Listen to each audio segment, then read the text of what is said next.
cakap kosong, saya buktikan pada tapak saya sendiri lah. Okay, Assalamualaikum guys. Hari ni kita dekat kebun cili diusahakan oleh Tuan Abdullah. Betul. Tuan, saya dengar setakat ni bertambah lah hasilnya. Boleh kongsikan Tuan? Okay, boleh. Assalamualaikum. Nama saya Dola, saya daripada Labu. Beli Black Wizard ni sikit untuk pokok durian saya kat rumah.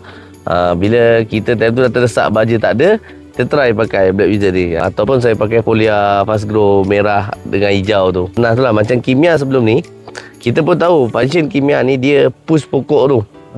Jadi pokok tu akan stres. Dia tak boleh ambil jangka masa hayat yang panjang. Tapi macam kita pakai Black Wizard ni, dia slow release, tapi dia sikit naik dia kembang. Setakat ni kalau ikut pada perkembangan dia jauh lebih baik lah. Kita pun terkejut lah tengok daripada pokok yang dah tua tapi boleh keluarkan hasil macam mana pokok baru. Saya suka adalah saiz buah tu.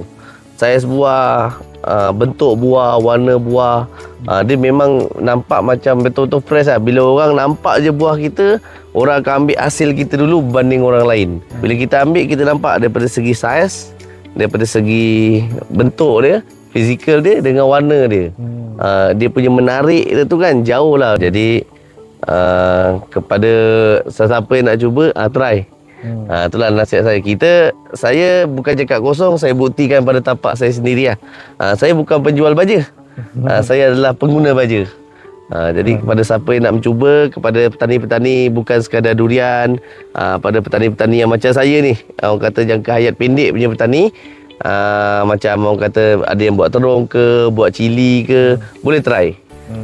Try dulu, nanti baru kita dapat feedback dia. Kalau kita tak try, kita tak tahu.